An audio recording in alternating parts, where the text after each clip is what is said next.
So, I started this trip across the 1960s with you, and we are at part 7. What's the result of the 1960s battle?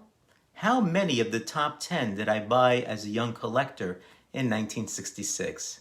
Stay tuned to find out. Anachronic. Hi comic book guys and gals, I'm Joe, and welcome to the Anachronic Comics channel. Now, during our look at 1965 in part 6 of our travel through DC and Marvel books of the 1960s, Marvel dominated with all 10 of the top valued comic books. In 1966, Marvel's dominance continued, scoring all but the number 1 valuable book, which is a DC major character introduction. At number 10, we find Amazing Spider-Man, numbered 40, with a cover date of September 1966, coming in at $29,000 for a 9.8. With a cover by John Romita Sr. and a story by Stan Lee, this is a key providing us with the origin of the Green Goblin. At number 9 is Amazing Spider-Man number 37, with a cover date of June 1966. Coming in at $33,000 for a 9.8, this cover is Steve Ditko's next to last Spidey cover, and the story, a key due to the first appearance and identification of Norman Osborn and the death of the Crime Master, is by Stan Lee. At position 8 is Amazing Spider-Man number 35, with a cover date of April 1966, also coming in at $34,000 for a 9.8.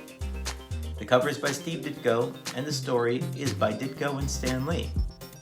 This is another key due to the second appearance of the Molten Man.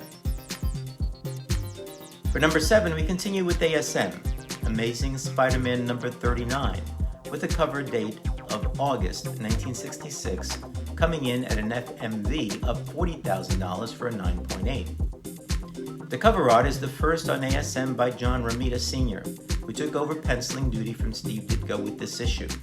The story is by Stan Lee. Another key, in this issue, Spidey and the Green Goblin learn each other's identities.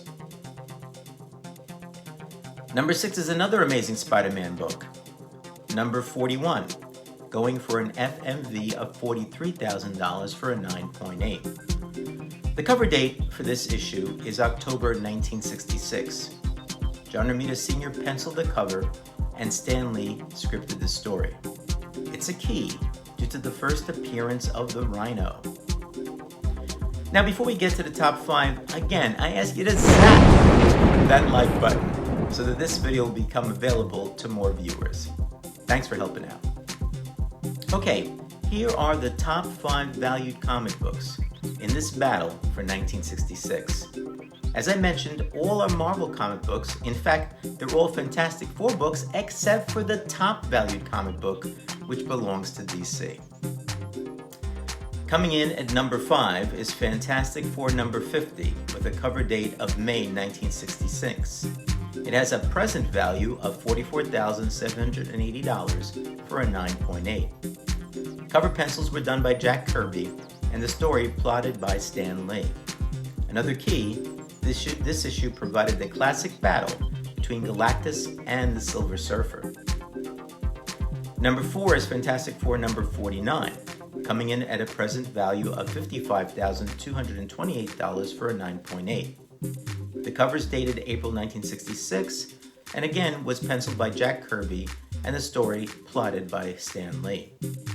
Listed as a key, it's the first full appearance of Galactus and the first cover appearance of the Silver Surfer. With number 3, we continue with the FF.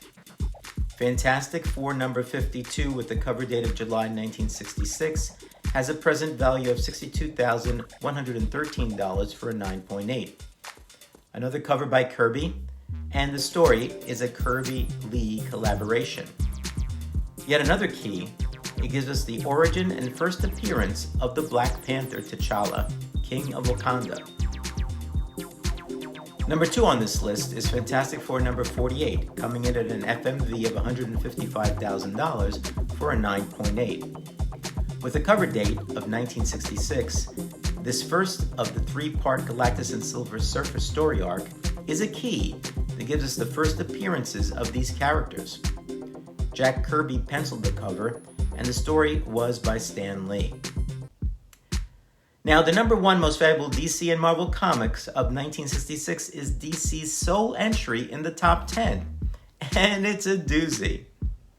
Batman number 181, with a cover date of June 1966, comes in at a $200,000 FMV for a 9.8.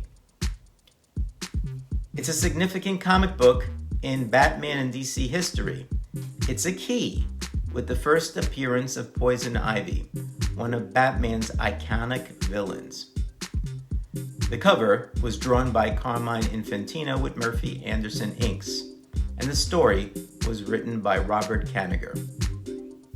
So Marvel does continue its dominance, but fails to snag the number 1 position, which goes to Batman number 181. The 10 comic books can be yours for $696,121, with the top 2 making up more than half that amount. Just like 1965, for 1966, I have 9 of the top 10 books. Well, let's start off with number 10, which is Spider-Man number 40, Spidey Saves the Day.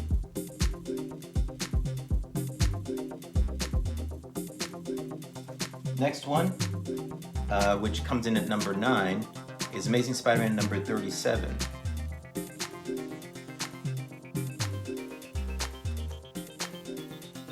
Next one, which comes in at number 8, is Amazing Spider-Man number 35.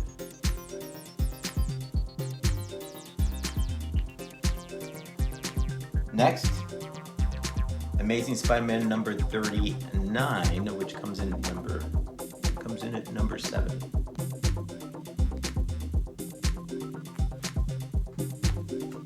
And this, unfortunately, is very delicate. It's kind of falling apart on some of the edges there. But it is Amazing Spider-Man number 41, which comes in at 9.6, the first appearance and origin of the Rhino. We're going to the Fantastic Four. Coming in at number 5 is Fantastic Four number 50.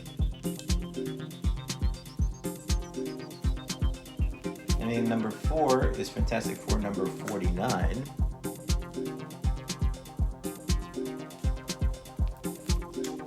Coming in at number 3, Fantastic Four number 52, first appearance of the Black Panther. And finally, the last one of the 10 that I own, it comes in at number 2, Fantastic Four number 48. And again, I bought all these at cost for 12 cents back in 1966 when I was, 15 years old. I don't have number 1, the Batman Poison Ivy thing, though I would kill for that one. But unfortunately, I don't have it. So, will the Marvel age continue in 1967? We'll see in the next episode coming up in a couple of weeks. To see the prior entries in this series, click here for 1964 and here for 1965. Thanks for watching. Don't forget the thumbs up. Be well, and I'll see you soon.